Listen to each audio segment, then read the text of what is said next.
Chapter 24, The First World War. Now, most of you have never given any thought, I'm sure, to World War II. You don't know any veterans because they're not alive anymore.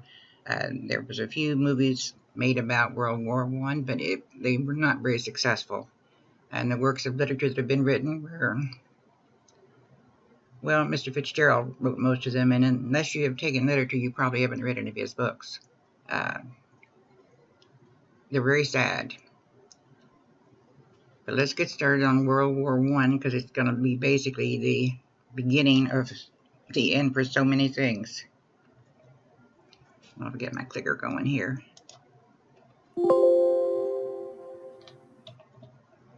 In the introduction is just mentioning a few things that we're going to be encountering over the next few slides. And by the way, this is one of the longest PowerPoints that we have. Examples of the madness of World War I was the failure of the countries to recognize their old tactics, their old battle plans, their old mechanics, their machinery, their guns. They're remnants of the previous century. They have not mechanized at all. Although there was a young man in France who was begging France to mechanize, and they ignored him. His name was de Gaulle. You'll hear more of him later. The mechanized killing. The toll wasn't just on the battlefield, it was also at the home front. For instance, on the first day of the Battle of Somme, and oh, by the way, I'm not a military historian, so we'll go into briefly some of the major battles, but we won't spend a lot of time on the actual battles themselves. On the first day of the Battle of Somme, more than 29,000 British soldiers were killed and over 30,000 were wounded. And of course, the German lines never broke during this. 141 days later, the British had failed to break the German lines and only gained 7 miles, with the resulting 420,000 estimated British casualties. Now, this includes dead and wounded. 200,000 French and over 500,000 Germans, and over 7 miles of territory. But by the end of the 19th century and the beginning of the 20th, monarchies are going to fall. Empires are going to fall. There'll be new forms of dictatorship like the Russian Revolution and communism. So what caused all this? Well, a lot of it was what we call the great powers of Europe, which was France, Germany, England, Russia. They were competing. And there was nationalism in the area called the Balkans, which I still cannot figure out why they're called the Balkans, because the Balkan Sea is further north a couple of hundred miles. And these countries are just off the Adriatic Sea, just across the road, so to speak, from Italy. But anyway, they're called the Balkans. And they're extremely nationalistic, even though they are being ruled by the Austria-Hungary Empire. But this competition between the great powers, they tried to maintain a balance of powers, but it seemed to be failing right now because Germany, which has always been very militaristic, is starting to build up her sea power. Well, now England considers that a threat because she is the ruling queen of the seas. So she builds up her navy even more. And then Russia starts building up the army, and Germany starts building up their army, and France considers it a threat, so she starts building up her army. And it's just one after the other. Whatever you do, I've got to do it too. Now, they call it the Triple Entente, or we are going to call it the Allied powers of Great Britain, France, and Russia. And I know those all are traditional enemies. But war makes strange bedfellows. The Triple Alliance, which we're going to call the Central Powers, are Germany, Austria-Hungary, and Italy.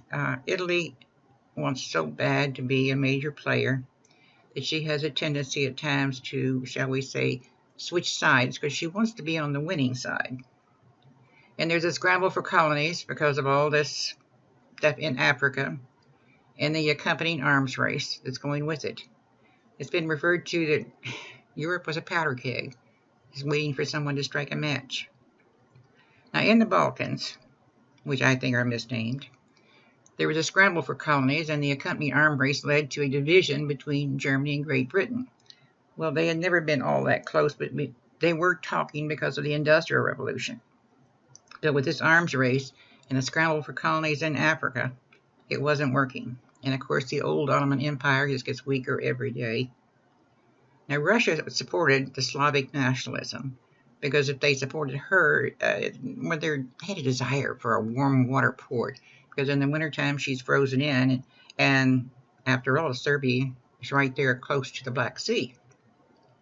Now, Austria-Hungary opposed any Slavic nationalism, and to prove that she was still a great power with a growing empire, well, she's going to do anything she can. Now, the Balkans had a war between 1912 and 1913 where they got together and attacked the Ottoman Empire. Well, like I said, we're not going to do the maps. If that wasn't bad enough, the assassination of the Archduke Franz Ferdinand. Well, Bosnia is a mix of Serbs, Croats, Muslims, and ruled by Austria-Hungary, which is a Roman Catholic ruler. Not going to work. You can see right off the bat this is not going to work. The Bosnian Serbs had hoped to secede and join the independent Serbia. That's what their plan was. But the Bosnian Serbs, and they had a gentleman by the name of Gavrilo Princip. He assassinated Ferdinand, who was the heir of the Austrian-Hungary throne, in June 28, 1914, and thereby the fuse is lit on this powder keg. And this is a short little, well, it's longer than a lot of them we just watch, but you need to get some background on this. Hopefully it'll come up. Ah, surprise.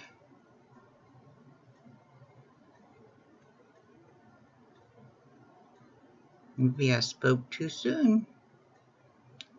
Come on, little dots.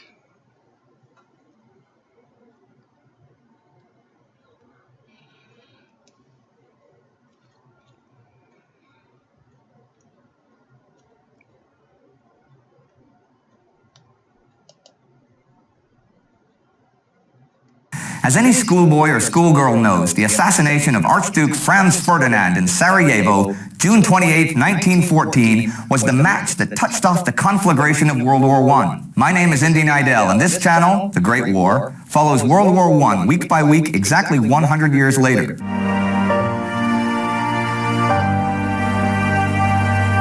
First, I'd like to talk a little about Franz Ferdinand himself, so here's a very brief bio. He was born in 1863, one of Austria's 70 archdukes. It wasn't called Austria-Hungary yet. Now, he became very wealthy just before he reached his teens, when his cousin died and he was chosen to inherit a vast estate. Another death in 1889 changed his destiny enormously, the suicide of his cousin, Crown Prince Rudolf. This left Ferdinand's father heir to the throne of Austria-Hungary, but he immediately renounced his position, leaving Franz Ferdinand next in line to rule the empire. He was still in this position when he died, by which time Emperor Franz Joseph was 84 years old and Ferdinand was 50. Now, if you read pretty much any bio, long or short, on Franz Ferdinand, you'll discover that not a whole lot of people actually liked him. Well, except his wife, the Duchess Sophia. She was a Bohemian aristocrat, but without actual royal blood, so the imperial house made certain that neither Sophia nor any of her children could ever inherit the throne. This also meant they weren't much accepted by the Austrian aristocracy, in spite of his position as the next emperor, and a lot of people went out of their way to treat the Archduke and Duchess like crap. One other thing that every bio is sure to mention is Ferdinand's passion for hunting. He apparently recorded over 250,000 creatures killed in his 50 years on Earth. Now, I suppose that's really neither here nor there, but what is here and there are Franz Ferdinand's beliefs. He was very conservative and, let's just call it, unenlightened to be polite. He hated the Hungarians. He thought the Slavs were less than human, and he actually referred to Serbs as pigs. He was also very strongly Catholic, which carried with it the anti-Jewish, anti-Jesuit baggage of the times. He did love his wife, though, with a great passion, and the preservation of the Austrian Empire. And that is something we'll come back to in a few minutes. Before that, let's meet his assassin, Gavrilo Princip. Princip was a member of the Young Bosnians, one of several violent secret societies in the Balkans, and one who decided to kill Franz Ferdinand when he announced his June visit to Bosnia in March 1914. Okay, so in May, Princip and two associates went to Belgrade, Serbia, where they were provided with 4 pistols and 6 bombs by the Black Hand, and Princip had some shooting practice in a city park. Now, that's not especially relevant. I just thought I'd like to point out that people had shooting practice in city parks back then. So, at the end of May, Princip and company took an 8-day journey to Sarajevo, planning to kill the Archduke. It's important to note here that the Austrian authorities and the Archduke himself were aware of the danger of some sort of murder attempt, since these sort of things were pretty commonplace in the empire, and especially in the Balkans. Now here's a quote from Franz Ferdinand the day he began his journey to Sarajevo and his car overheated. "Our journey starts with an extremely promising omen. Here our car burns, and down there they will throw bombs at us." So, the evening before they were supposed to arrive in Sarajevo, right? Franz Ferdinand and Sophia surprised everyone by turning up early, just on impulse, and they had a really nice time wandering around the town, which was a pretty exotic place back then. And later that evening came one of the great foreshadowing moments of all time. A member of the Bosnian parliament who had urged Ferdinand and Sophia to cancel the whole trip for reasons of safety was presented to Sophia, and she said this: "Things do not always turn out the way you say they will. Wherever we have been, everyone, down to the last Serb, has greeted us with such great friendliness, politeness, and true warmth that we are very happy with our visit." Okay, so far so good. But then the guy, whose name was Sunarik, answered this: "Your Highness, I pray to God that when I have the honor of meeting you again tomorrow night, you can repeat those words." Then they had a big banquet that night, and late the next morning, coincidentally their 14th wedding anniversary, the Archducal motorcade left Sarajevo station. No fewer than 7 young Bosnian hitmen were deployed on the town's bridges, one of which the Archduke had to cross. Now, one of the young Bosnians threw a bomb at the Archduke's car, but it bounced off his hood before it exploded, wounding 2 of the Archduke's men. The motorcade drove on to the town hall, and they listened to a bunch of the usual speeches. And then, after that, Franz Ferdinand changed his plans. He decided to visit the men who'd been hurt by the bomb to see if they were okay. So he wanted to go toward the hospital. But there was a lot of confusion over the new route and who'd been told what and who hadn't been told what. So when the Archduke's driver turned off the Apple key, the general sharing Ferdinand's car told the driver, no, back up and continue on Apple key. So the driver stopped the car because it had no functioning reverse gear, and he stopped it right next to where Gavrilo Princip was standing. So Princip raised his pistol and fired twice from a distance of only a few feet away. Sophie died instantly, and Franz Ferdinand's last words were, Sophie, don't die. Stay alive for our children." Franz Ferdinand died shortly after. Now, it's pretty amazing when you think about it that this whole enterprise could have possibly succeeded. I mean, it was so incredibly amateurish, and had the Austrian authorities taken any precautions whatsoever, well, I mean, think about it. There are loads of people who think the Black Hand had more to do with it, but you'd think they'd plan a little better, or heck, plan at all. Anyhow, here were the immediate results. Word of the assassination spread instantly throughout Europe, and in Bosnia, by the end of July, more than 5,000 Serbs had been jailed, many of whom were later hanged when the war broke out. Princip was put in prison, being 27 days too young to receive the death penalty under Austrian law. Now, there were 1 or 2 European leaders who were seriously worried about the political consequences of the act, but most of Europe reacted by thinking it was more of the same. The usual Balkan business, another Balkan killing. There was very little mourning, even in Vienna, for the unloved Franz Ferdinand, and his funeral service only lasted 15 minutes. But there was one thing that became apparent only years later. You see, Princip, or the Serbs, or the Black Hand, or whoever you like to say was behind the killing, really got the wrong guy. Franz Ferdinand, for all his talk about Serbs being pigs or Russian autocracy being a good model for the future, for all his backward and outdated beliefs, had strong opinions on 2 very important things. 1, in contrast to most of the empire, he was absolutely against any war with Russia and stated repeatedly that he would do anything in his power to prevent it. And 2, since he put the empire above his personal beliefs, and to make the empire work once again, he was sympathetic to the idea of making the bipartite state of Austria-Hungary into a tripartite state of Austria, Hungary, and a union of the Slavic peoples as the third part of the empire. So when a Serb killed Franz Ferdinand, it was a killing that was not only against Serbian interests, but since the Austrian Empire used the killing as a justification to invade Serbia, even if it meant war with Russia, Princip killed the one and only person in the empire who was determined and able to prevent that war. Franz Ferdinand. This was episode number 3 of our Great War Prelude to War specials. Now, if you missed the first 2 episodes, you can click here to watch both episode 1 and episode 2. As any schoolboy or schoolgirl knows, the assassin...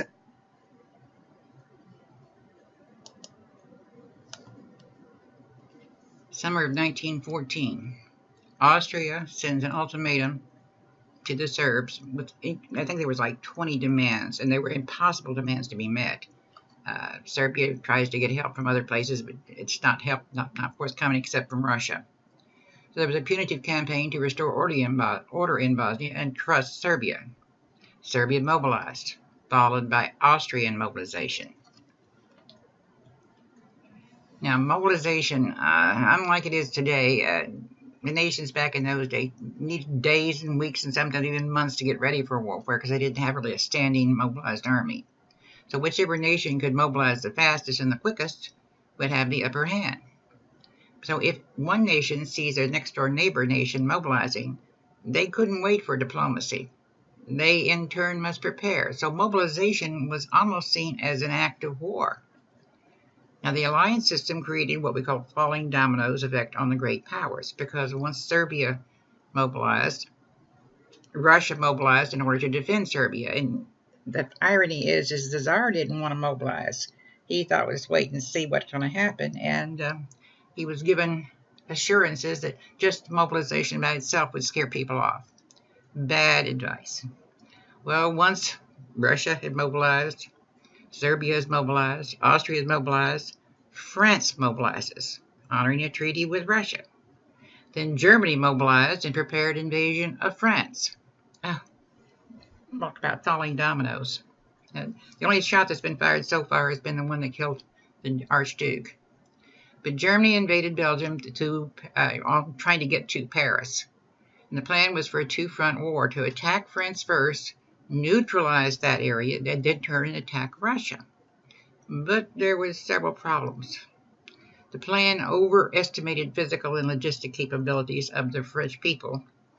It assumed a very slow mobilization by the Russians, and it really assumed no other country would care about Belgium. Well, I also assumed there would be little resistance in Belgium, but they were so wrong. The German invasion of Belgium, and that Germany had requested permission from Britain because Britain considered her a neutral country. Well, she was neutral. She had a treaty with Britain, as a matter of fact, over neutrality. And once Germany invaded Belgium, it was kind of what they call a rallying cry, like remember the Maine, remember the Alamo, remember Pearl Harbor. There's always a rallying cry.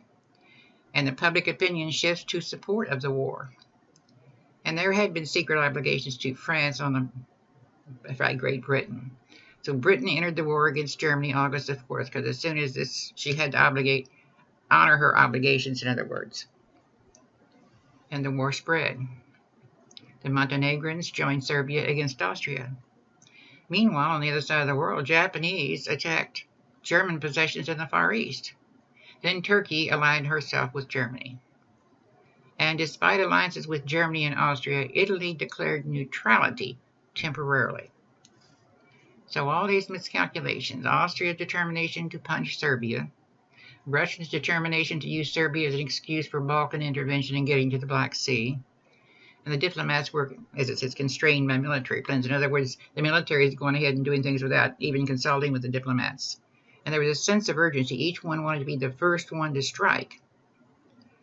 Well, the sad thing is, back in those days, the general public thought that war was gaining national glory for their country, and it was kind of a renewal of your spiritual faith.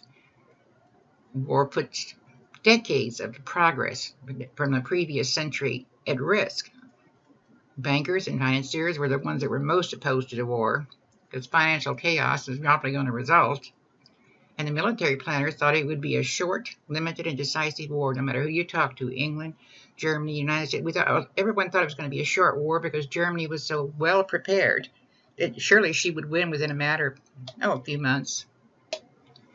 But of course, the Schefflin plan, named for the general who came up with it, the German plan to go to Belgium to get to Paris. Well, the British people helped the Belgian army, and there was resistance. And the Russians mobilized a lot quicker than anyone expected. And of course, they made a little progress because of bad decisions made by the German High Command. So back to the Battle of the Marne. German army never crossed the Seine River. It's in France. Its troops began to engage in conflict to follow the retreating French troops. And they actually got within 30 miles of Paris, but then there's a counteroffensive. Joffre prepares the French counteroffensive, and the Belgian people got involved, and we had some volunteers from England come over, and the Germans had to retreat from Paris. This one is not as long as the last one.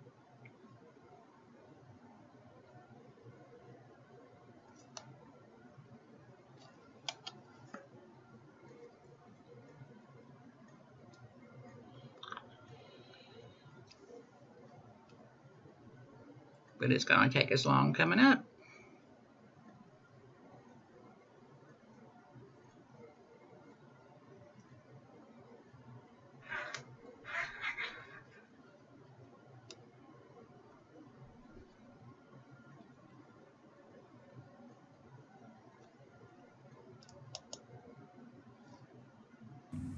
Ever since the Franco-Prussian War in 1870 to 1871, the Germans recognized that they were likely to face another war with France. That was the war that allowed Germany to unify. They humiliated France. They were able to capture some very valuable territory from France, in particular Alsace and Lorraine, which is very mineral rich. And so the Germans were plotting to, well, what are we going to do if we get into another war with them?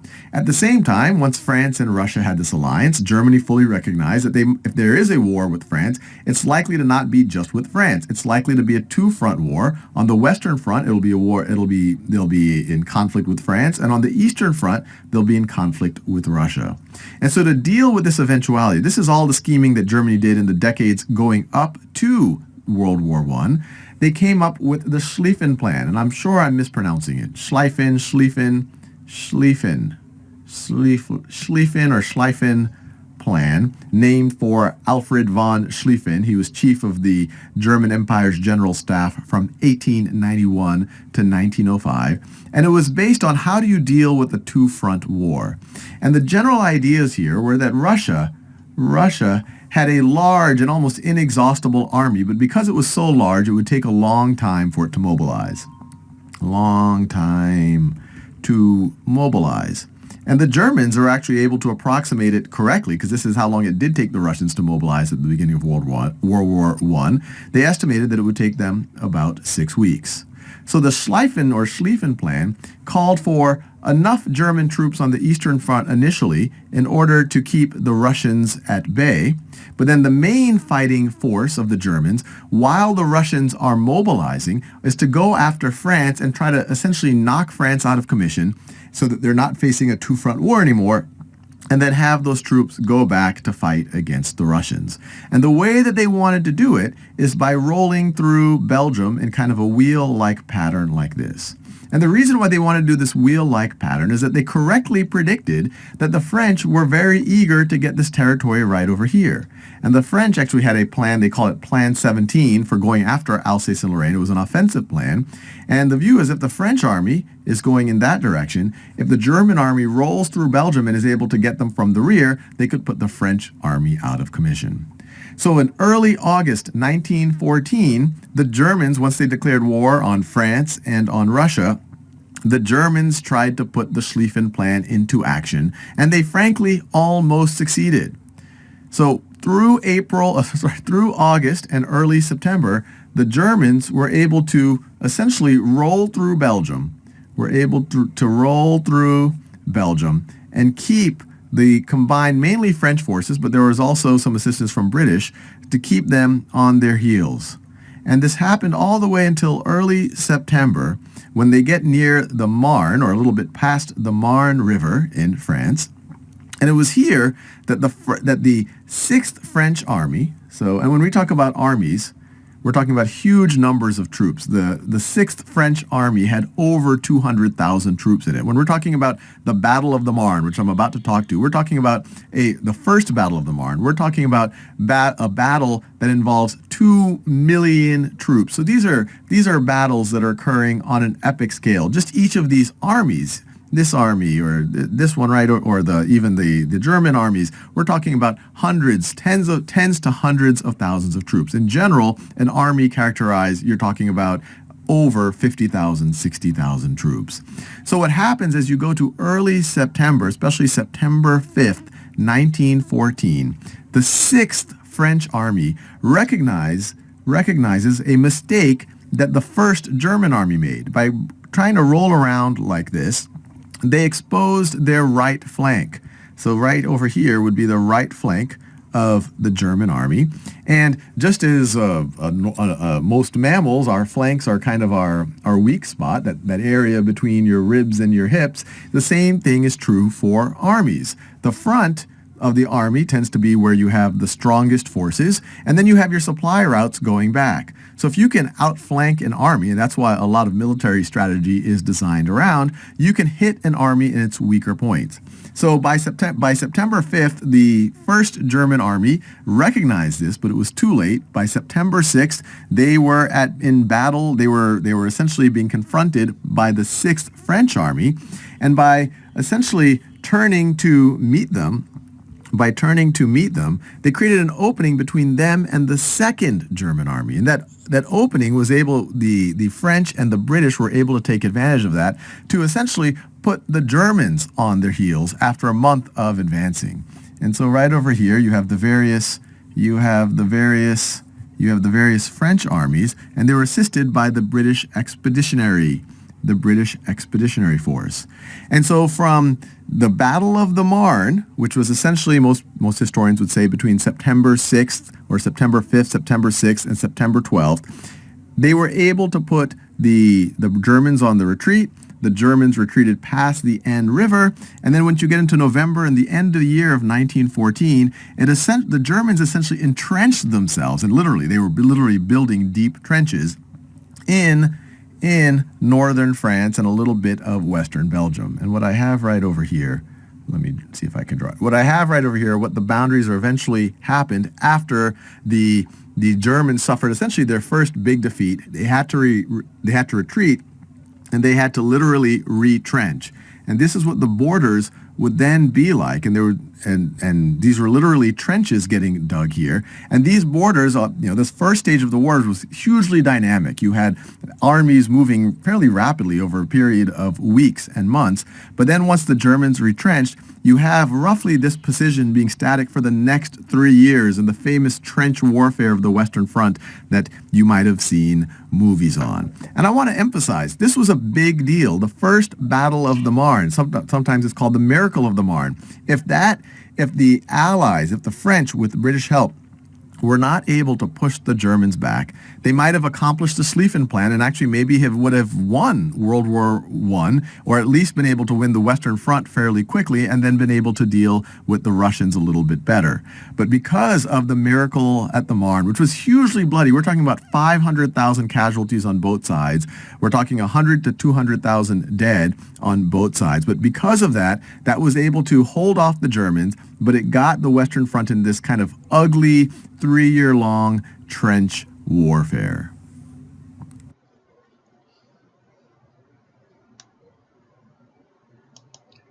And we'll spend a little bit more time on the trench warfare just in a little bit. Like I said, this is just the same maps he was using. So what was the consequences of the Battle of the Marne? Like he just said, neither side could push back the other side. And the Western Front seemed to be from the neutral country of Switzerland to the English Channel. And it's when we get to see 400 miles of trench warfare. And it just changed Europe's expectations of war, changed everything. On the Eastern Front, which would have been the Russian front, the Russian intervention had pulled German troops away from the Western Front, which really didn't help the Schlieffen Plan at all. But the removal of Western troops were unnecessary as the Battle of Tannenberg, which was a German victory, had finished before they arrived.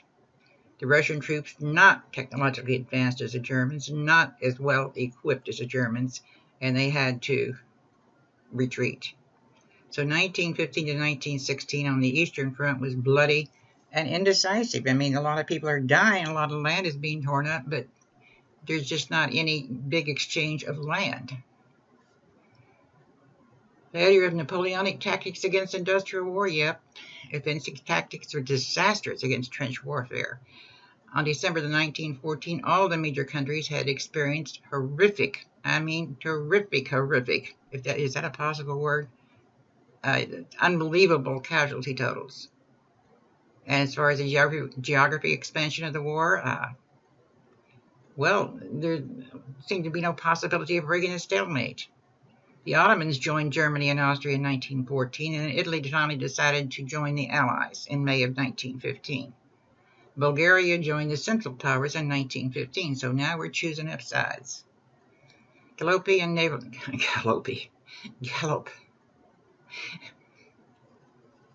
Gallop. I can't even say it. Gallipoli? Gallop. It'll come to me in a minute. It's a Turkish involvement, and the Turkish involvement threatened Russia's supply lines and endangered the British control over the Suez Canal. So meanwhile, Chamberlain, who had been the prime minister in England, is out because he believed what Hitler told him. And we've got a new Churchill, new guy in. Winston Churchill argued for a naval offensive in the Dardanelles. No, he's not prime minister now. He's not prime minister to World War. It's what I didn't want you all to have to fight, have two world wars at the same time. It's awful easy to get the people mixed up. Churchill is a good politician and member of parliament, but he's not the prime minister. But he's also arguing for a naval offensive in the Dardanelles. And then there was a landing in 1915, and very incompetent naval leadership. It was a disastrous landing, and the battle there became entrenched. But no matter how you look at it, when you start talking about modern warfare, you're talking about new machines and new equipment and new guns. You've got to mobilize everything to pay for it. And the Allies' naval blockade against Central Europe was not really working.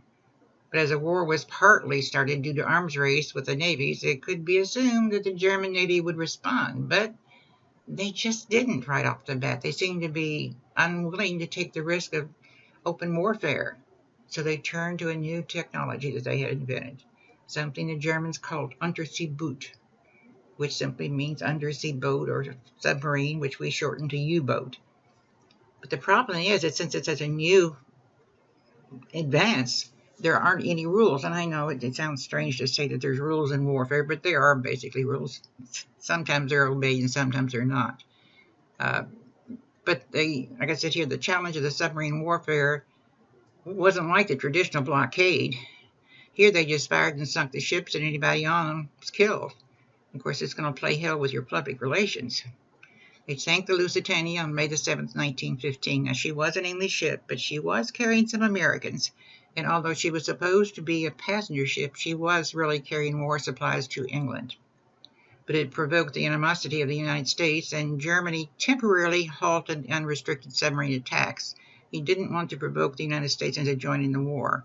And, everybody was so happy because in the United States they thought, President Wilson is just a marvelous man. He fusses at the Kaiser, and the Kaiser listens to him and stops sinking our ships. But this blockade that the Allies have against Germany is beginning to bother their national economy. Now, life in the trenches. Oh, Lord. It's to say it's hell would be one of the nicest things you could say about it. They called it the lousy scratch holes. 25,000 miles of trenches along the Western Front. And these sometimes were just a few hundred yards apart. They would be, trenches dug in the ground where they would fire and live practically. Well, they didn't know practically about it. They did live there. The Germans had planned a little bit better. They were planning on staying, and they had actually had running water and electricity in their trenches. It also had some places, they said they even had beds and places for them to sleep. But the Allies thought of it as a temporary makeshift thing, so they just dug holes, and that was basically it. I mean, it was a long trench with no living quarters, per se. And they were all surrounded by barbed wire and machine guns. And if some idiot gave the order to over the wall, boys, you would be shot by the other side before you could get across the wire because you're not that far apart. The living conditions, the real hell is the mud. You had rats, you had lice, you had unburied cadavers. It was a constant threat. And as it says here, 7,000 British casualties per day. Now, if this is the one I think it is, it's one of the nicer ones I could find about trench warfare and living conditions, basically.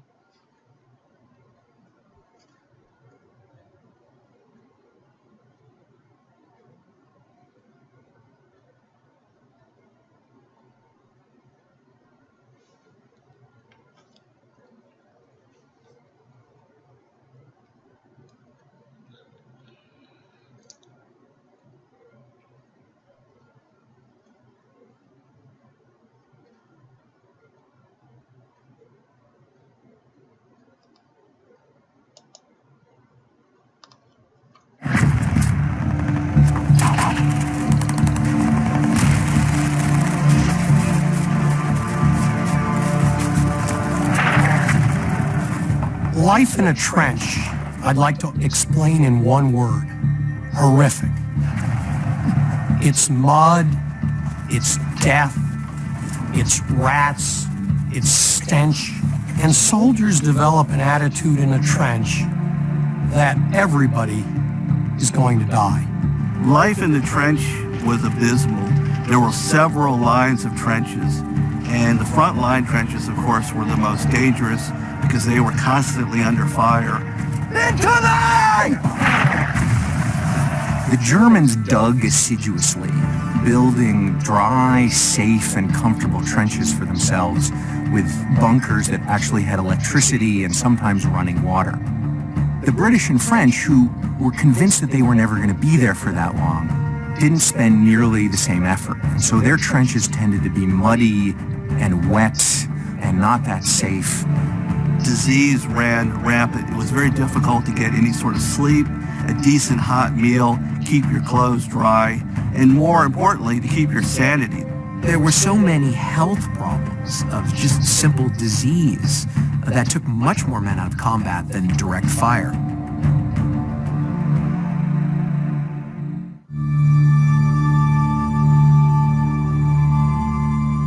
I think one word that would surprise people about life in a trench: boredom.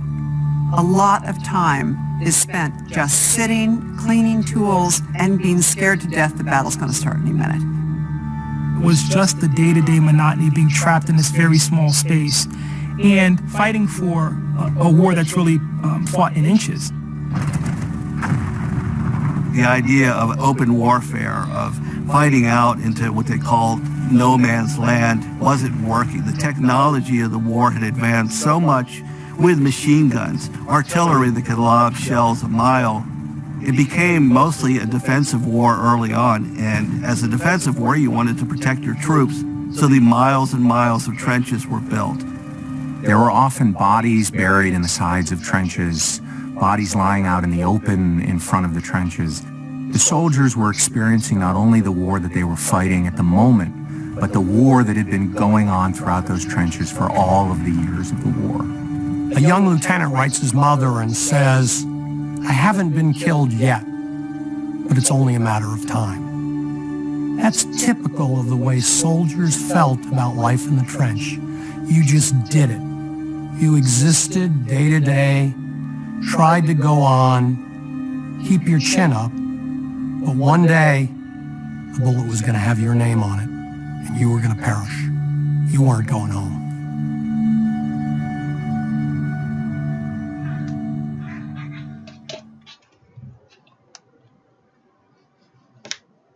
A few seconds of that can just give you the tip of the iceberg of what it was really like.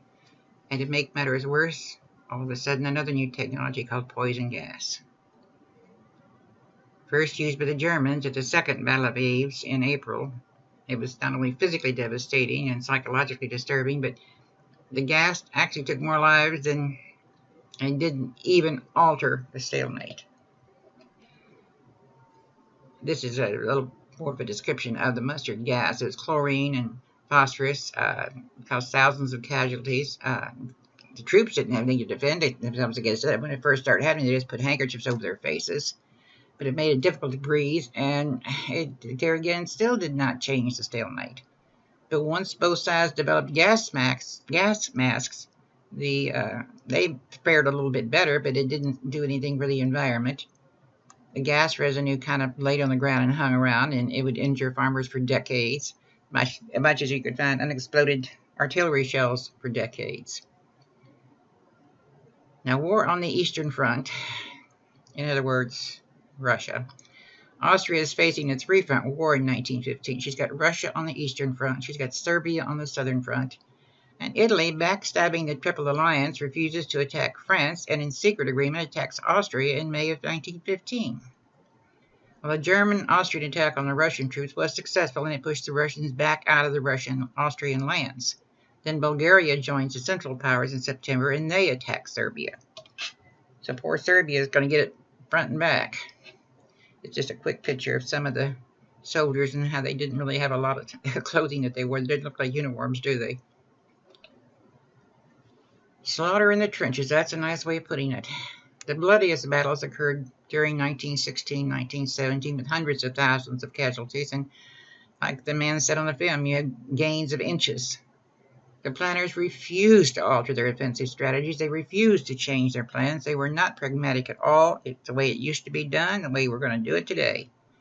And soldiers had little protection against the new weapons that are coming out. And of course, there's very poor communication between the commands and the front line, because the commanders are way back in the safe zone. I guess you'd say, like it says here, firepower outpaced mobility. Two of the great battles of 1916-17 were done in February of 1916. Germany came up with a strategy to break stalemate. Their goal was to break French morale, so France will bleed to death. So they came up with this idea of firing 1 million shells on the first day. The advantage actually fell to the French, but both sides suffered. A 10-month struggle that resulted in 400,000 French and German soldiers killed. That's in February of 1916. In July of 1916, July through November, that's a long battle, right? Britain was on the offensive, attempting to ease the pressure at Verdun. A fierce bombardment of what they sent 1,400 guns was to destroy the German trenches. But the German wire and trenches withstood the attack. They were well built. Massive casualties, and neither side won. And I like this. The war had won. The casualties included 60,000 British casualties on the first day, 20,000 dead, 40,000 wounded. By November, 1.1 million British, German, and French had died. And during the battle, the British soldiers were entangled in wire, and they faced fully operational machine guns from the Germans. There were some other battles. There was a naval offensive in April 1917, the Third Battle of Ypres in July and October of 1917, where there was 500,000 casualties. Continued stalemate. No one's moving on those trenches. The tanks had little effect because, number one, the commanders were giving bad orders, and there was so much rain and mud they couldn't move very well. Airplanes were very new to them. They used them strictly for reconnaissance, which was a step up from the old balloons. And there was a further stalemate on the Eastern Front. And the war at sea was really indecisive. The fleets that they had were used primarily for blockades, not for naval battles. It's just a picture of the 16th Canadian Machine Gun Company, which enduring the mud in the Third Battle of Ypres. Look at that landscape. I mean, what the rain and the weather didn't do, the fire did. I mean, the gunfire, machine gun fire. And this is just going back a little bit. The German decision to use the U-boats against merchant ships and the sinking of the Lusitania, and that turned to public opinion in the United States big time. As the Austrians were focusing on the west, Russia counterattacks. June attacks made gains into Austria, but at high cost, and both the Austria and Russians suffered over 1 million casualties. Romania joins the Allied forces with a promise of land in Transylvania. And Russia's offensive into Poland against the German troops was not successful, and they gained no land. So we're just having people killing each other, it seems like. Meanwhile, the colonies of the major powers provide soldiers. Britain got troops from Canada and Australia, New Zealand, India, and South Africa. And the French, they sent over 607,000 to France, from the North and West Africa, French colonies, 607,000 to fight. They had over 250,000 in total in their international forces. and even they became theaters of engagement. This was a world war in the Middle East. The Allies pushed the Turkish people out of Egypt in 1916. And of course, you've probably heard of Lawrence of Arabia. He was actually a British soldier. He promised the Arabs and the Jews that, a lot of things he could not come up with. And it's going to say that he's the one that sowed the seeds of the Arabian-Israeli conflict. T.E. Lawrence popularized the Arabian guerrilla warfare against the Ottomans. Oh, made great reading. And the Balfour Declaration, now this is the one that you'll probably hear again and again. They promised a Jewish homeland. And Lawrence of Arabia and others promised national homelands for the other Arabian people. So they were going to settle all the difficulties. But then the war, and with all this new mechanized forces we've got, guess what it needs? It needs oil. So you're going to bring Europe into the Middle East. Because oil is going to be one of the most important things, raw materials that they need for this new industrialized machinery that they're using in the war. But there's the Irish. The Sinn Féin, they called it, or we ourselves. Home Rule had passed Parliament in 1912, but tabled with the outbreak of the war, giving Irish people their own rule. And then there was a rebellion on Easter of 1916. And during the Easter Revolt, the plan was to smuggle German arms to Germany, because the Irish people really preferred the Germans to the English. The British Army shelled Dublin and crushed the rebellion rather brutally. And the British shocked the public by executing the rebels, and the death galvanized the Irish nationalism and created new guerrilla violence, which would last for the next several decades. Then they've got a new Home Rule Bill presented in 1920, and Dominion status was granted to Ireland in 1921, but then there is a civil war in Ireland. You've got the Irish Free Republic, and it didn't become the Irish Republic until 1945, which is after the end of World War II. This is an example of how the British put down the rebellion. The cost of war, money and manpower, and mobilizing the home front. And of course, the goal of all sides was a military victory. So it was a total war. And total war means using everyone, man, woman, child, the old, the young. Civilians were essential to the war effort. They had to work to produce the munitions. They purchased war bonds. They endured tax hikes and inflation and material privation. And they'd shift from making products to sell to making munitions. And of course, there was an increase of state control over production and distribution, and Britain and France were able to manage most of their economy without serious impact to the standard of living. But Germany and the Hindenburg Period were not as successful, and Russia kept moving deeper and deeper into social crisis. Austria, Serbia, Italy, they were the ones that were most negatively impacted by the economy in the war. Women replaced men who went to war. This is nothing unusual. This happens all the time. You've got to keep things going, but your men are away fighting. Massive numbers entered the munitions industry and clerical and service sectors, and many of them even worked near the front lines, especially if they were good code breakers or nurses or something. Of course, this created new opportunities for them because it broke down a lot of the barriers and restrictions against gender roles. Vera Brittain wrote a book called The Testament of Youth, how we women had to grow up and became a new woman, which in turn became a symbol of freedom. It's also about the time that women's dress changed, the women's clothing changed, the women's hairstyle changed. The new woman became a symbol of freedom without the long skirts, without the long petticoats, without the long hair. And after the war, women, of course, had to go home to make room for the veterans. And I'm of two minds about this. I can understand it. You've taken a man's job because the man is away fighting the war. So when he comes back, it's only right that he should have his job back. But then you've been doing a good job, too. And efforts to demobilize the women caused some problems because the women sometimes needed the money because they had become widows and they were really reluctant to give up these new higher wages. So we came up with something called a natist policy to encourage women to go home and get married and get in the bedroom and have children. And they made birth control devices much more available. So if you didn't want to have children, you didn't have to, but you really needed to try. And in 1918, Britain gave women the right to vote. The United States got it a year later in 1919, and France didn't give their women a vote until 1945. Conscription is a nice way of saying the draft. All the belligerents had conscription before the war except Britain. France called up 8 million men, and then Britain introduced the draft in 1916. And of course, you've got to have support at home. And of course, to have good support, you have to have good propaganda. It's very important when you're trying to recruit people. And of course, the war portrayed on both sides, not just one side. It was a moral crusade. You had films and posters and postcards and newspapers and silent films, of course. The evil enemy and the absolute necessity of total victory, these were common themes on both sides. The military financed the war by raising their cost was over half of the nation's budget. The Allies borrowed from Great Britain, and Great Britain borrowed from the United States.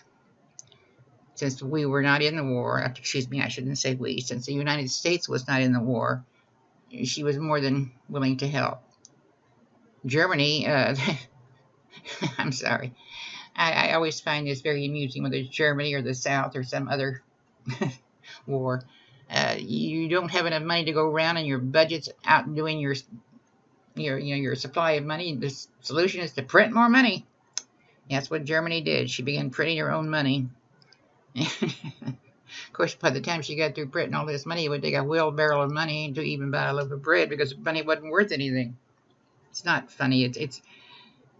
I probably should not have laughed, but it just strikes me as how uninformed some people can be. You need money, print it.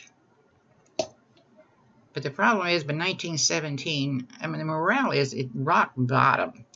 The troops are starting to, shall we say, desert. The French troops deserted en masse. Troop commanders, their strategies they finally are seeing that they're no good. So you could what you call it war neurosis. And like I say, 1917, you saw a rise in mutinies. In the Vietnam War, I think they called it fragging, when a group of men would kill their own commander. The French army went on strike. I can't imagine that, but they on strike for any future offensive action. And in Germany, some of the men were doing self-mutilation to be able to get dismissed from the military. But on the home front, it wasn't that bad, thank God. You had shortages of basic supplies like clothing and food and fuel, and the price of bread and potatoes soared, and even though you were working to make money, there wasn't anything to buy. So the government tried to encourage restraint. When that didn't work, they went to direct control. The government began to issue ration cards. And because of regulation, they began to regulate working hours and wages. But because of politics, there's always politics. And we began to have strikes and large-scale riots, usually related to food. The governments of all the countries are being pushed to their very limits by the terrible strains, emotional, physical, and economical, of total war. But all nations were asking themselves the question, how in the hell are we going to end this war? The United Kingdom and France are answering is, how are we going to get the United States to get into the war? Because Wilson was dead set against it. He'd won the election in 1916, saying, we're not going to go to war in Europe. Germany's answer was how to get the United Kingdom out of the war. And they decided to roll the dice and reissue unrestricted submarine warfare starting in January of 1917. She also realized that the United States would probably take this as an act of war, but she was hoping she could sink enough ships from Britain that Britain would be out of the war because she's out of supplies before the United States could declare war or mobilize and get over there. But the events in Russia shook both sides, made them change their plans a bit. Backing up a little bit, Nicholas II was the Tsar, and Russia had been able to sustain their political strains of extended warfare. And after 1905, as a matter of fact, Nicholas was very unpopular with his people. He also did not have a loyal army and a loyal staff. But he insisted on personally commanding his army. And with 1 million casualties, plus losing Poland and the Baltic territories, well, he was not very popular for that. The Russian army was poorly trained and extremely undersupplied. At home, he was facing liberal opposition from the Duma, which was their parliament. The soldiers were unwilling to, and there were even mass defections in 1916. Meanwhile, there began a labor movement, a rather militant labor movement, and a rebellious urban population. February 23, 1917, in Russia. It's called the International Women's Day in Petrograd. The women marched, demanding food, fuel, and some reforms in the policies. Within a few days, there's a mass strike of over 300,000 people. So Nicholas sends the police and the military in, and 60,000 troops in Petrograd sided with the revolt. So the troops he sent to put down the revolt decided to join it. So in March the 2nd, just a few weeks after this, he abdicated. So we have a provisional government, mostly middle-class leaders in the Duma. And what they wanted to do was basically have a government like they had in England, a constitutional monarchy, and to grant the citizens some civil liberties, maybe. The Soviets were called, what they were called as local councils elected by the workers and the soldiers, kind of like your county governments, I guess. And they pressed for social reform and the redistribution of the land from the giant landowners. They really wanted a settlement with Germany, but we should have a negotiated settlement with Germany and Austria. Now, meanwhile, the socialists had been working and trying to organize the Soviets since 1905, and a man named Trotsky claimed to be the leader of the legitimate government. This is the Russian demonstrators scatter as the Tsar's troops are firing on them. Russian capitalism actually made socialism possible. It seems like an oxymoron, but it's not. So they had to organize this new class of industrial workers, and they began to merge the Russian revolutionary zeal with Western Marxism. October of 1917, there were demands made by what we call the Bolsheviks. These are the people who had taken over the government. And Lenin called for peace and land and bread now for his people, and all power to the Soviets. And the Bolsheviks won support from the workers, the soldiers, and the peasants. October 1917, Leon Trotsky, part of Lenin's inner circle, attacked the provisional government. And Lenin finally emerges from hiding in the further west and announced that all power had passed to the Soviets on October the 25th. And the provisional government leaves the Winter Palace. So any hope of a constitutional monarchy was down the toilet. Anybody who disagreed with the Bolsheviks was, well, just, shall we say, asked to leave peacefully or disappear without any trace. The Constituent Assembly was dispersed, and all of a sudden we have one-party dictatorship. But the soldiers are coming home, and there was a redistribution of land, a nationalization of all the banks, and workers were given control of the factories. So the Bolsheviks look like they're winning. So they negotiated a separate treaty with Germany as Brest-Litovsk in March. Of course, this leads to a civil war. There were still people who supported the Tsar. And I think Lenin learned that, taking power was easier than building a new state. John Reed, an American who was over there, wrote a book called about the 10 Days That Shook the World. The Allies, well, because of the revolution in Russia, it allowed Germany to basically win the war on the Eastern Front. There was no way around it. There wasn't anybody there for them to fight. It's a picture of Lenin speaking in Moscow. He was a very charismatic man when he was speaking. He's a very forceful speaker. And he was the single most powerful politician in Russia from 1917 to 1924. Just 7 short years, but then someone else took over. So Russians' withdrawal, well, it kind of hurt the Allies because now Germany could concentrate full force on the Western Front. Germany began to smooth the discontent in Germany by saying, look, we won on the Eastern Front. We defeated the Germans, or the Japanese. Good Lord, Judy. We defeated the Russians. So now she could concentrate fully on the Western Front. All Germany wanted to do was win before the United States could even start to come over and unload her soldiers and equipment. Everything depended on the U.S. entry to the war, and President Wilson is increasingly frustrated with Germany because of the undersea war with the U-boats. But everything kind of came to a halt in April of 1917 because Well, Mexico had just had a political upheaval, changing of the leaders. And Germany wanted to keep the U.S. Army trapped in the United States, or close to it. And the British had intercepted a telegram from the British War Minister to their people in Mexico. It said, wait till February to give in to the U.S. It said the U.S. press published the telegram on March the 1st. And, of course, it was immediate reaction. And the public immediately hated Germany and everything about it. And Wilson asked for a declaration of war. See, the problem was Zimmerman, he had been secretly, hopefully, trying to help the British, but because he was what they call Anglophile. But the American people didn't want to go to war. They still following George Washington's advice to stay out of European affairs, because the Europeans are always fighting. English and France and Germany are always at war. We didn't really get involved. But it's kind of like you can say your child is a brat, but you don't want your next door neighbor saying the same thing.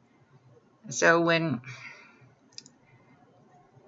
Germany offered that if Mexico would declare war on us once the war was over, this, of course, assuming that they won the war, that they were going to give Mexico back most of the western of the United States, like, Arizona, New Mexico, California, Texas, that they would all of a sudden be Mexico again. But then again, when you get right down to it, the United States Army was not prepared and would not arrive in Europe until late fall of 1917 and didn't really begin offensive action until the next year. So really, we were only in the war a little over a year. We prepared for it almost a year before we got there. So Germany shifts from the massive attacks to small spot attacks, kind of like, almost like guerrilla warfare. And now they're starting to use the air power properly. And in March of 1918, the German offensive breaks through the British trenches, and they almost made it to Paris. But the Allies had a counteroffensive. They began to use tanks properly.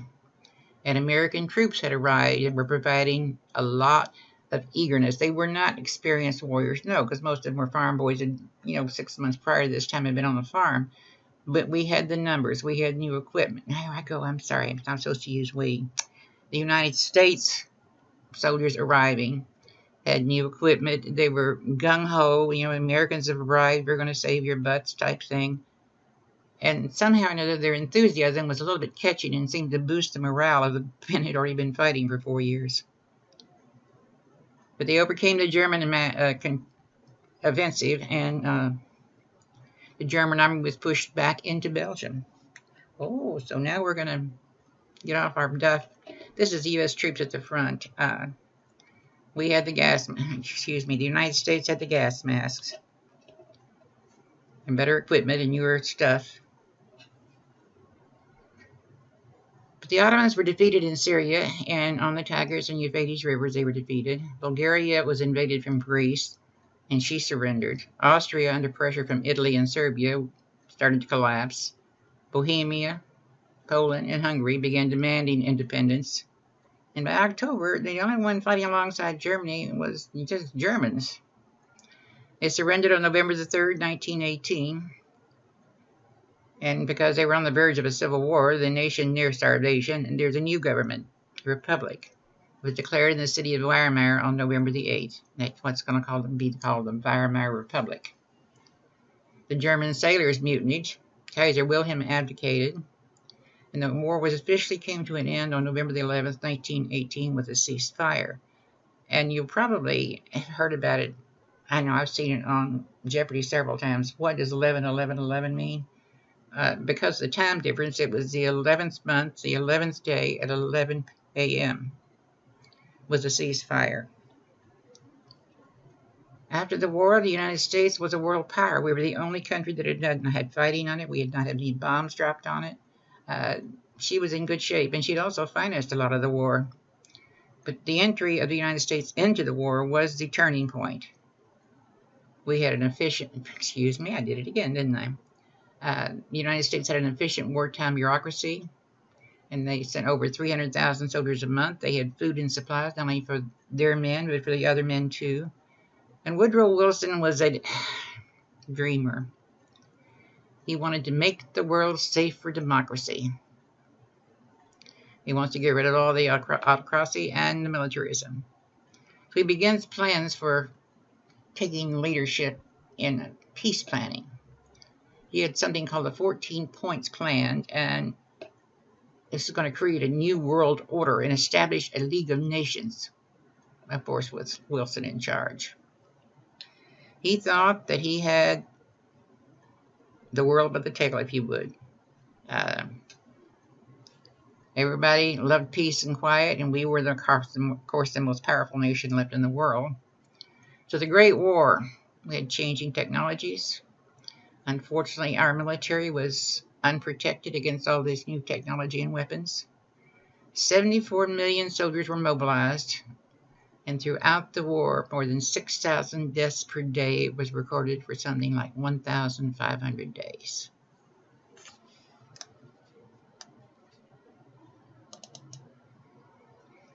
The Great War was a horrible war.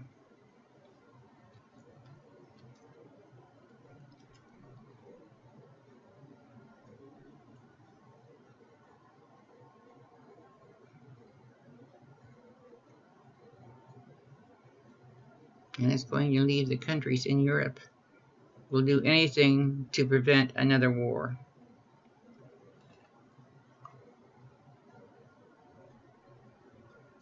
I guess there's a film of Wilson coming to the peace conference, if I remember right.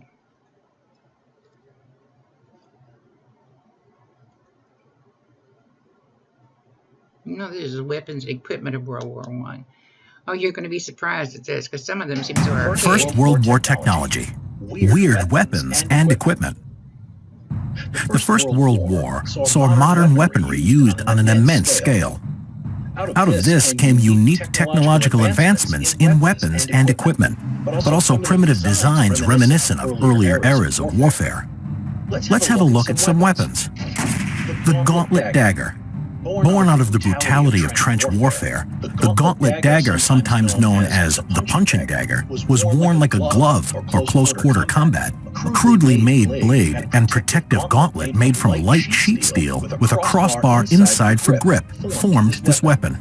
While it meant the soldier couldn't hold anything else in his hand, it could deliver a lethal impact and inspire fear in the enemy. The Trench Raiding Club. Another medieval-style weapon was the Trench Raiding Club. Used by the Allied powers and the Central Powers, this melee weapon was a quiet way of taking out the enemy during nighttime raids. Trench clubs could be made in very crude ways, such as attaching a metal head to or banging boot nails into an entrenching tool handle. There are also examples of walking sticks that have trench clubs on the end. This example, which is made from a naturally gnarled piece of wood weighted with lead and fitted with iron spikes, was probably used as an officer's walking stick. The flechette, or aerial dart. Flechettes were a feathered aerial dart dropped out of an aircraft onto enemy troops. Used in the early parts of the war, they were capable of piercing a helmet and were silent as they dropped before inflicting damage. The periscope rifle. The periscope rifle allowed a soldier to take aim safely from the trenches without exposing himself to the enemy. The device, invented by Lance Corporal William Beach in May 1915 during the Gallipoli campaign, used an upper mirror fixed looking at the sights of the rifle, which reflected into the lower mirror, which the soldier peered into. The periscope rifle proved useful and was soon used in many frontline trenches. The grenade catapult and crossbow. The Leach trench catapult was used by the British Army to throw grenades at a high trajectory into the enemy trench. The French-made Arbalète Sauterelle Type A, or grenade crossbow, was lighter and portable and would replace the Leach catapult until they were replaced in 1916 by the 2-inch medium trench mortar and the Stokes mortar. Let's have a look at some equipment. Armor. Steel helmets were adopted by most combatant armies by 1916, offering much better protection from shrapnel than a cloth cap. Experimentation with chainmail visors, which attached to the helmet to protect eyes from shrapnel, were made, but these proved to be unpopular because they limited visibility. Along with head protection, consideration for the torso was also given. In 1915, the British first tried out body armor, but it was not universally issued, with enough body armor to equip only 2% of its army. There were three types of armor: rigid, hard armor, metal plates sandwiched between fabric and worn as a vest; intermediate armor, various forms of small square plates of metal attached to a canvas support to form a protective waistcoat; and soft armor, layers of silk, cotton or tissue, and linen scraps sandwiched in a fabric waistcoat. The stronger the armor, the more it could stop the effects of pistol rounds and shrapnel, but as a result, the more heavier and cumbersome it became. Armor was issued to specialist troops in the war by different combatants, such as the German stormtroopers and the Italian Arditi. Anti-gas fans. 100,000 of these fans were issued to British troops on the Western Front in 1916. Made from waterproof canvas stiffened with cane, the fan was a way of clearing the German gas out of the trenches. The fake tree. Fake trees were used by both sides as observation and sniping platforms. Under the cover of night, the observation post tree would be planted in no man's land by engineers, allowing the observer or sniper to spy on the enemy in plain sight. Only a few of these fake trees were discovered and captured. What weapon and piece of equipment did you find the strangest? Leave a comment below. Watch our other videos to learn more. Get your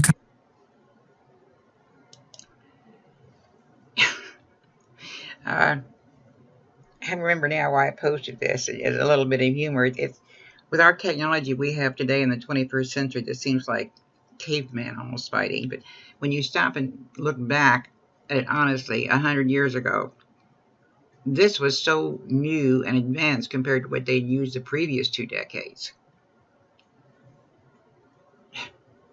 So I guess I was trying to get you a smile on your face after what we'd just gone through with trench warfare and the deaths. When you have total war, you have to mobilize everything, all your resources and the civilian population. And the economics gave way to military priorities.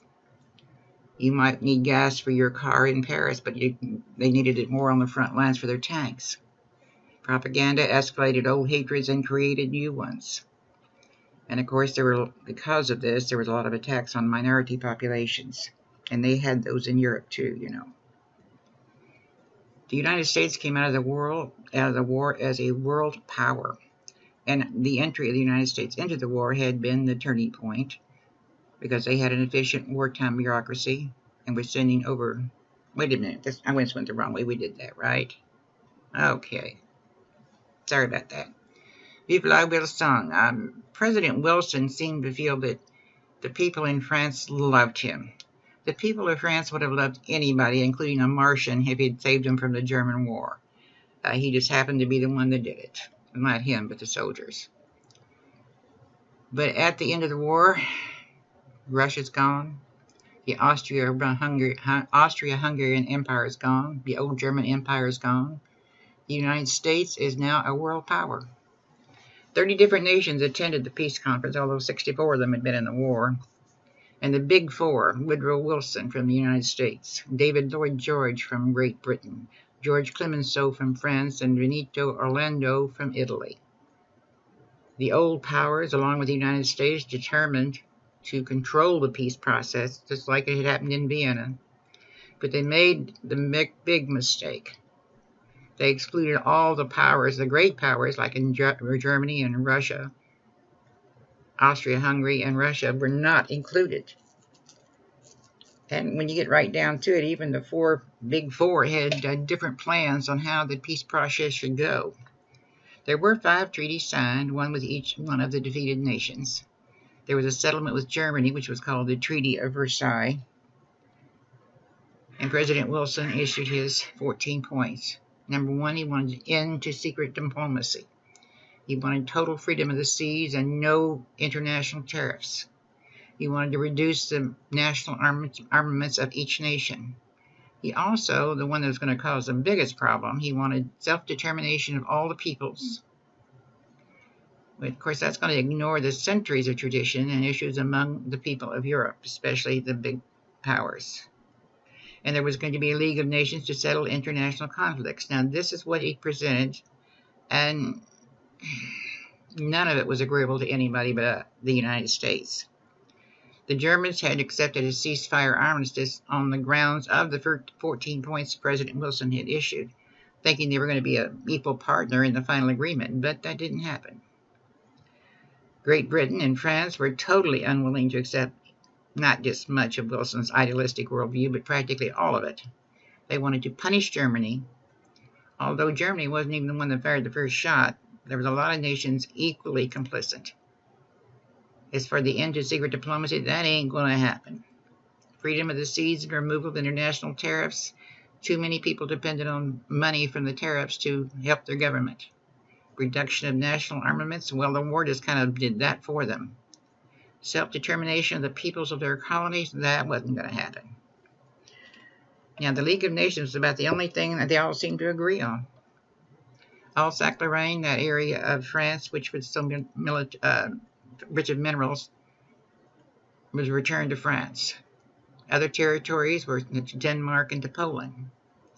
They gave the coal mines in Sarre to France for 15 years, which actually weakened Germany's industry and her ability to recover.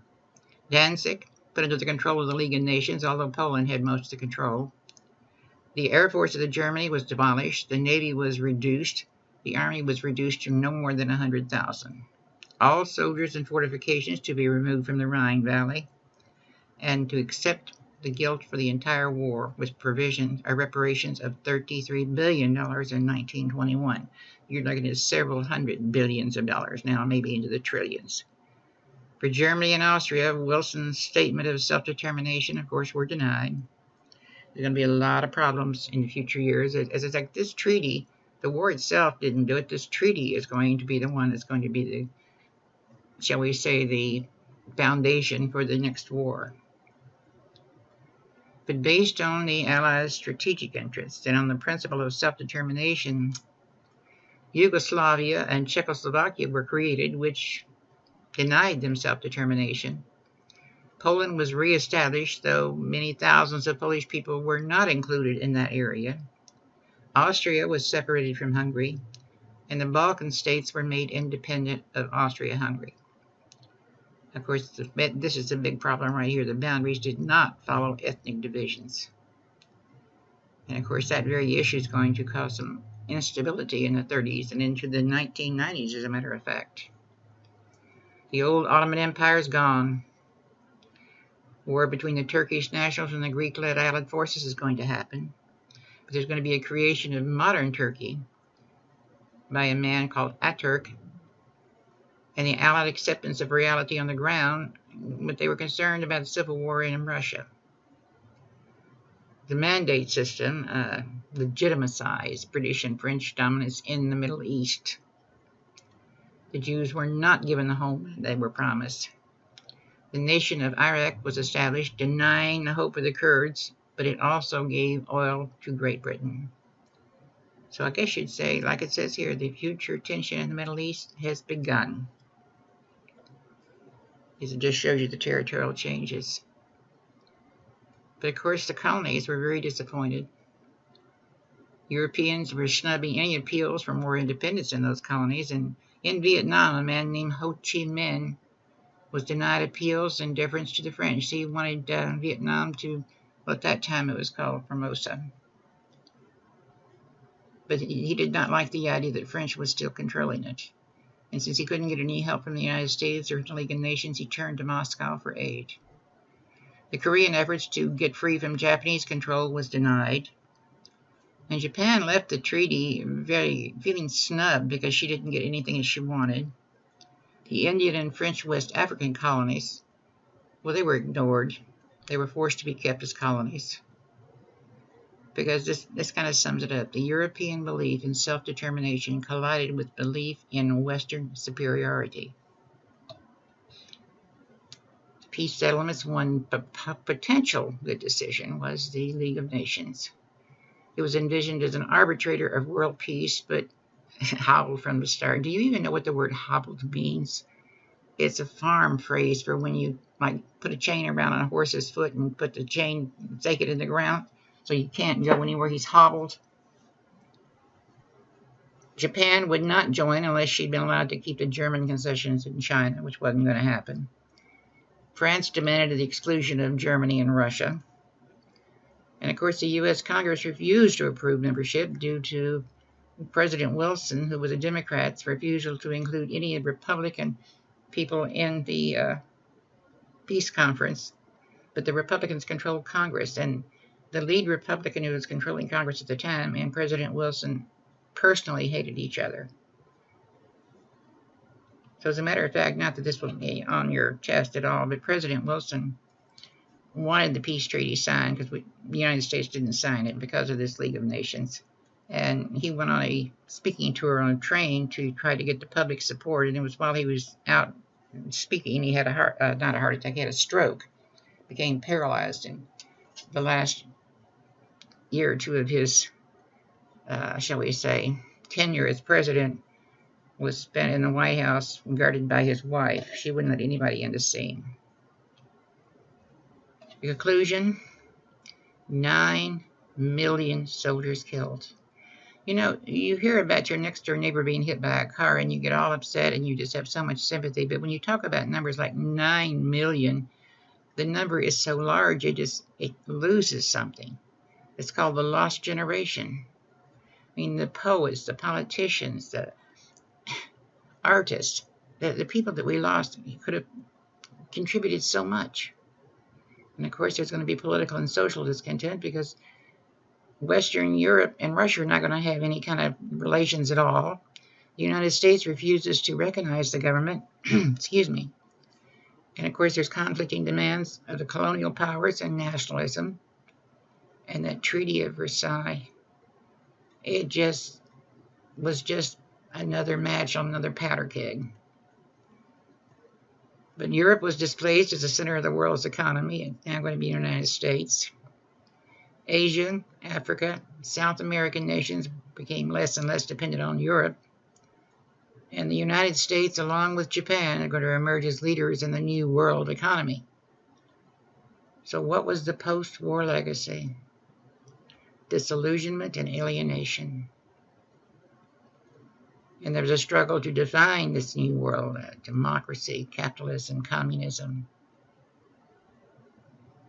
And the population was mobilized for war.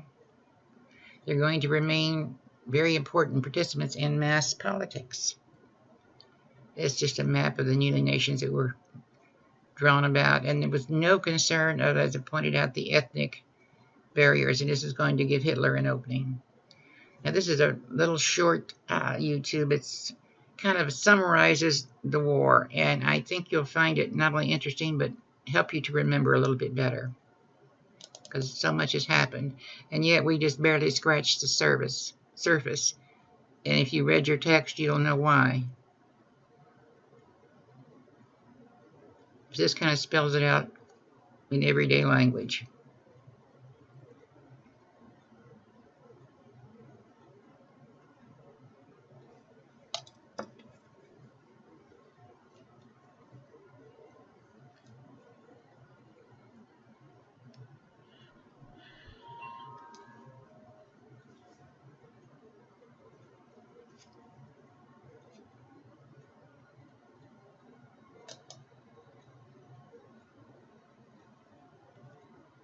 As an historian, I'm often asked if I could stop one event in modern history from happening, what would it be? My answer is World War I.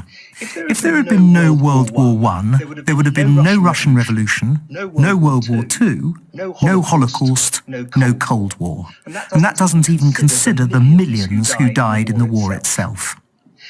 Following the end of the Napoleonic Wars in 1815, Europe experienced an unprecedented period of economic growth. Brought about by the Industrial Revolution, this new prosperity spawned rapid developments in science, medicine, art, and political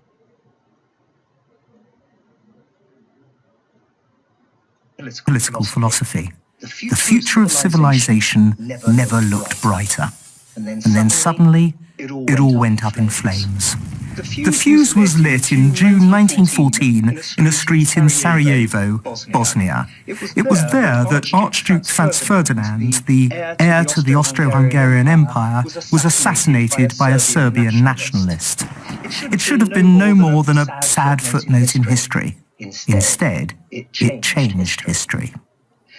Austria-Hungary, seeking to avenge the Archduke's murder, declared war on Serbia. But before taking this drastic step, it asked for and received a blessing from its powerful ally, Germany. Serbia, knowing that it had no chance against Austria-Hungary, called on its ally, Russia, to defend it. Russia agreed. To strengthen its hand, Russia solicited French support should war break out. France, ever suspicious of German intentions, assented. Germany then made a preemptive move to take France out of the war. The German command, having long planned this war, invaded France through neutral Belgium. This prompted Britain to join France against Germany. Suddenly, the entire continent was engulfed in war. The key player was Germany. Their strategy was to punch through Belgium and France and capture Paris before the French had time to react. This was the so-called Schlieffen Plan, named after the German general who conceived it. With France conquered, they would turn their attention to Russia. That Germany thought it would actually work comes down to one man, Germany's leader, Kaiser Wilhelm II. The Emperor of Germany from 1888 until his forced abdication in 1918, Wilhelm was a profoundly unpleasant, unstable and vicious personality. By 1914, he believed that Germany should not only dominate Europe, but the entire world. Had the Schlieffen Plan worked, Germany most certainly would have, but it didn't work. The British and the French put up stiff resistance in the West. Russia did the same in the East. The losses incurred by all sides were immediate and appalling. The widespread use, for the first time, of barbed wire, machine guns, tanks, and worst of all, poison gas, turns the fields of France and the steppes of Russia into vast cemeteries.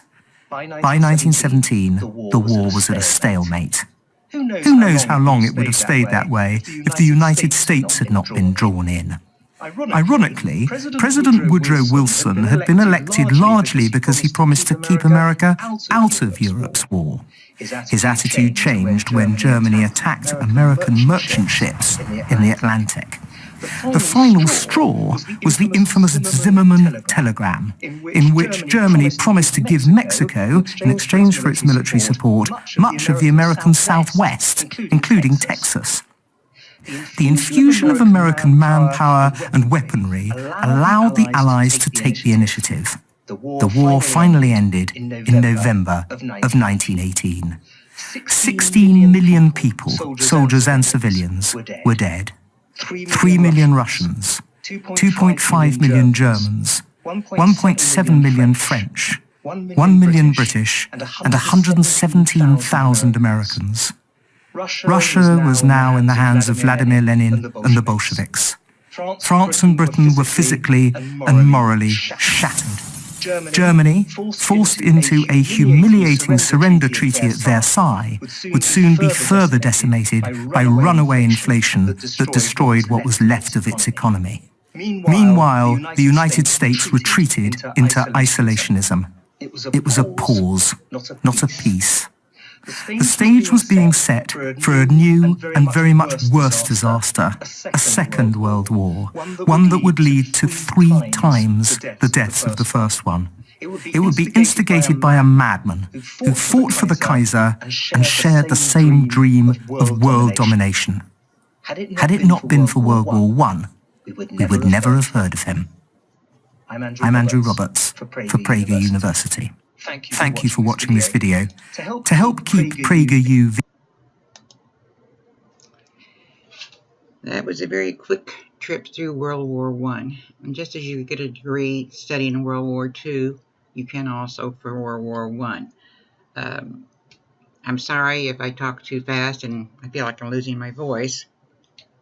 I hope I'm not going to get laryngitis because that would be disastrous. You all can't see hand signals. That being said, if you haven't read the chapter, I suggest you at least skim it.